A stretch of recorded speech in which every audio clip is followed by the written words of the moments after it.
Now, it has been nearly 2 months when the hijab issue first came into the limelight in the state of Karnataka. I have so many important things to cover in this video, from the harmful, false, and biased reporting done by some liberal and leftist persons to a questionable legal practice adopted by our honorable courts. And I will also talk about the wrongful framing of the whole hijab debate by both the leftist as well as non-left discourse. But before tackling all of that, first dive into the past and try to unravel the whole controversy from the very point it was started. In the late December 2021, 6 girls from the government women's pre-university college in Udupi was denied entry into classrooms because they were wearing hijab. Parents of these girls met the principal of the college requesting them to allow their girls in classrooms, but the college administration remained adamant, arguing that their college dress code does not allow any space for any religious attire, and requested every student to stick to the prescribed uniform of the college. These young girls continued to protest outside the classrooms for weeks to come, wasting their time loitering on the campus. And after that, during the early days of January, what was confined to the Udupi district began to spread to other districts of Karnataka, and it started to take a communal form. And during that time period, on 3 or 5 January 2021, some students from the government first grade college in Kopa, Chikmagalur, came to campus wearing saffron scarves, protesting against the college administration which allowed hijab in the classroom, demanding nothing but equality. That if religious attire of one community is allowed in the classroom, then they should also be allowed to wear whatever they deem to be religious.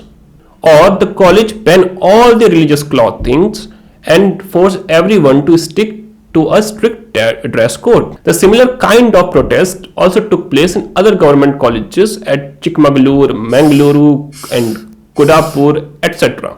In all these places, the pattern was more or less similar. Students, both boys and girls, wearing saffron turbans or scarves, staged protests in those colleges where hijab was allowed inside the classrooms. And the boys and girls wearing saffron attires were just demanding equal treatment, that either they should also be allowed to wear saffron scarves that they deemed as religious, or the college impose strict norms of a uniform and ban each and every religious symbols from the premises of the classrooms. The college administration, too, fearing the situation can become more polarized, chaotic, and eventually goes out of the hand, decided to ban both hijab and saffron shawls from the college premises. On 27th January, this year, the state government urged students to maintain the status quo. This means nothing but continuation of ban on both hijab as well as saffron scarves from the college premises. And moving forward, on 31st January this year, the same girls demanding to enter classrooms while wearing hijab approached the High Court seeking temporary relief to attend classes wearing hijab. On 3rd or 4th February, the state government made its stance more clear by issuing an order for students to comply with the dress codes prescribed by CDCs, which are college development committees.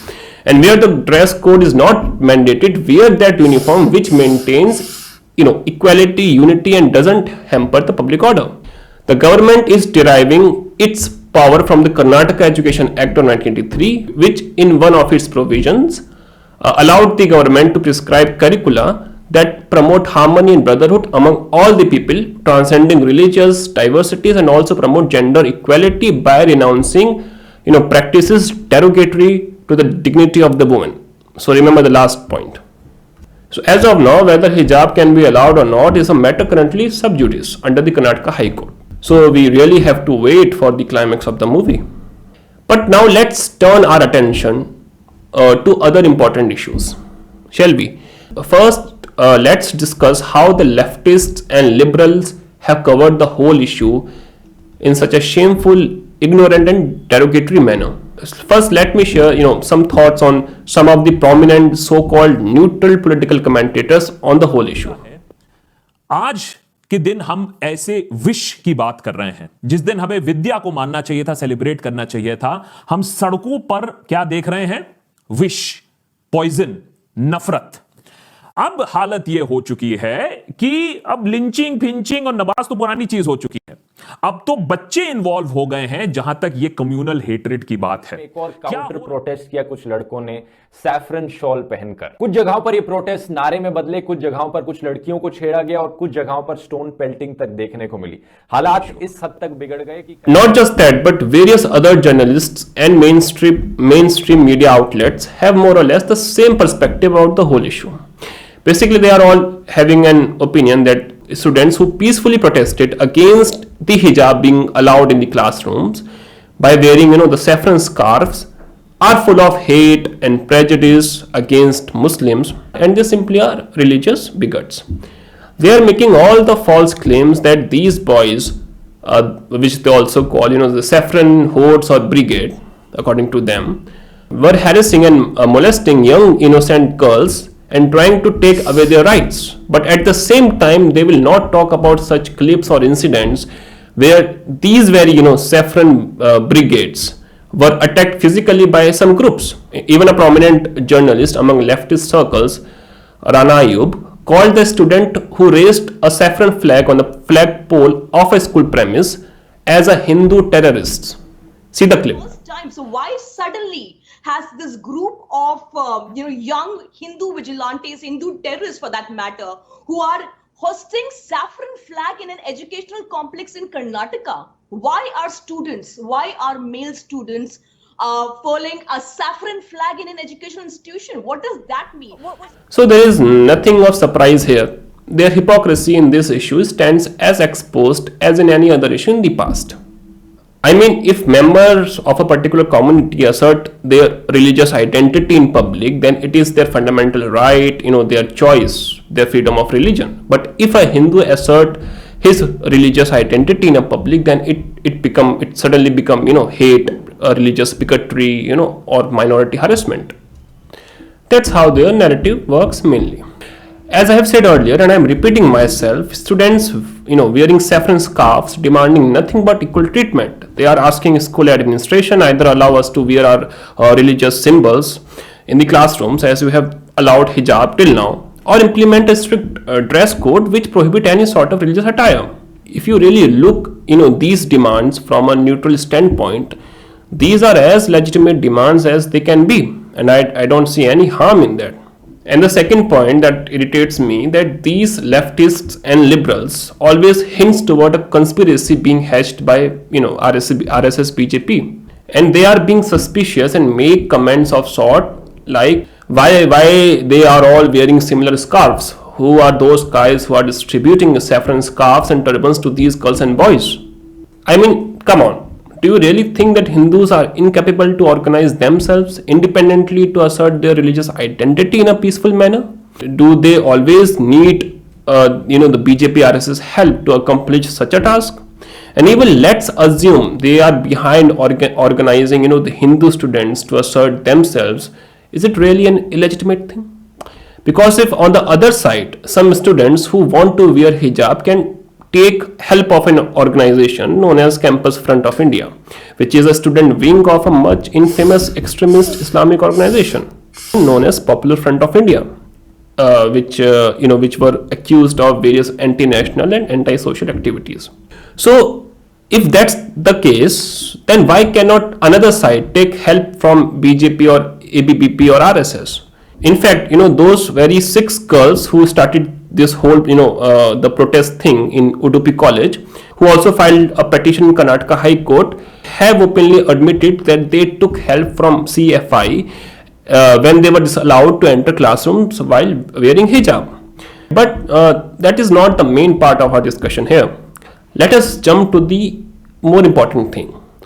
So you might be wondering what logic is being used in the High Court, Karnataka High Court, in order to convince the judges of the legitimacy or let's say illegitimacy of hijab in schools or colleges.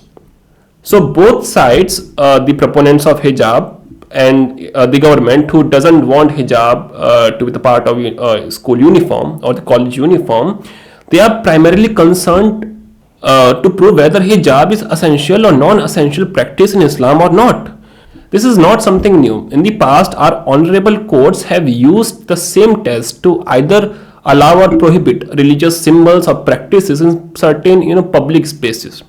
This is commonly, and this particular the logic, or let's say judicial practice in India, is commonly known as Essential Religious Practice Doctrine, or in the short ERP test. And remember, the Supreme Court in 2018 judgment regarding Sabarimala, the Chief Justice at that time reasoned that because the denial of entry for menstruating women is not an essential part of the Hindu Sampradaya, of Sabarimala, thus women should be allowed in the temple premises. Or let's say during the Supreme Court's triple talaq judgment, the same reasoning was used to ban triple talaq, as the Supreme Court concluded that the practice of triple talaq does not constitute as an essential part of Islam. But I really think it is a dangerous precedent, and I will give my reasons. First, what if some dangerous and harmful practice is an essential part of somebody's religion? Let's say if triple talaq would have been an essential religious practice of Islam, would it then be allowed? Second, are judges really competent to interpret these religious texts? So they don't undergo any religious education. They are not experts in these kinds of things. So how fair it is for them to use this test to give judgment on religious practices? Third, and this is really an important issue, if our judges in our courts interpreting a religious text and giving judgment on that basis, according to me, they are basically adopting the roles of ulemas or acharyas. And I am asking you viewers, that is it really a right thing for a secular republic, which India claims to be in the constitution, to indulge in such kind of practice? I have talked about Indian secularism in much detail in my previous video, which you can watch by clicking the link here, where I explained how secularism as being practiced by the Indian state, the Indian Republic, is far from the secularism that was conceptualized in its original form in the USA or some Western countries. And if we really add this ERP test, the Essential Religious Practice test, on the top of it, then I am really unsure that whether we can still call our country secular republic anymore. Fourth, my understanding is that this ERP restrict individual religious freedom to a great extent. Let's say if somebody wants to practice a harmless religious practice, even if that practice is not an essential part of that religion that he or she belongs to, but eventually she or he has to sacrifice a religious freedom on the altar of this ERP doctrine. Fifth, what if certain practices which are not well codified in any religious text of a particular religion, but are being practiced for centuries and prevalent over a large region? I mean, most of the Hindu or Buddhist or Jain practices are not essential according to this legal doctrine, because first, they mostly come under smritis, which are not commandments or compulsions, let's say. And second, they are not well documented, codified in their respective religious traditions. So they have to sacrifice much of their religious character on the altar of this so-called essential religious practice test. On the other hand, those who are part of a well codified religious sect like the Abrahamic religions are, which are full of commandments, mandates, then they will get the free pass in order to pursue their religious interests. And I am not being hypothetical here.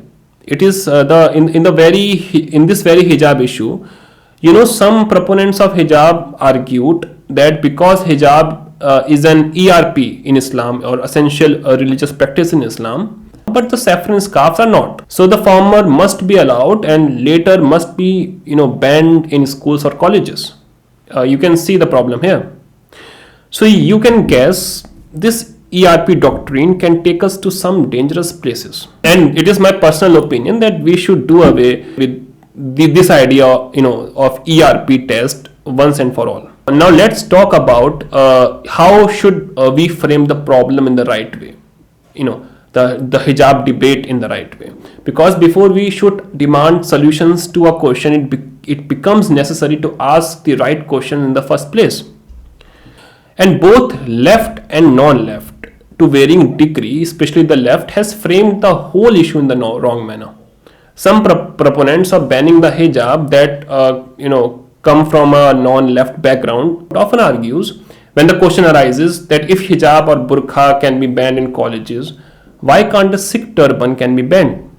And their classic reply to that question would be because the burqa or hijab is the symbol of patriarchal oppression, and on the other hand the Sikh turban is not, so it shouldn't be banned, but hijab should be banned or burqa should be banned. According to me, that's a very flimsy ground they are working on. First of all, how would you accurately prove in the court of law that, see, this is the solid evidence that hijab or burqa is the symbol of patriarchy? And even if you have proven it somehow, the next question arises, okay, then on what ground we should ban it if it's not harming anybody directly? The last thing that I want to say, or the point that I want to make, that don't you think whether something is patriarchal or not depends from individual to individual. It is very subjective thing. There might be many Muslim girls who like to wear hijab just because it's part of their overall identity. This is how they want to express themselves to the outside world, and honestly speaking, there is nothing wrong in it without anybody forcing them to wear that. And another important thing, that if our courts really start to ban things on the basis of how patriarchal or oppressive it feels like to somebody, or let's say to some group of people, then many of the Hindu practices can become target of such logic or reasoning. Like the Janeyu, Shikha, etc. can be argued to be banned in public spaces just because it feels patriarchal or offensive to someone, or let's say some group of people. If you really want to say Sikh turban, there can be other arguments that seems more legit than the previous one, like maintaining of kesh, the scalp hair, not the turban, mind you. The kesh is an essential practice of Sikh religion, not turban.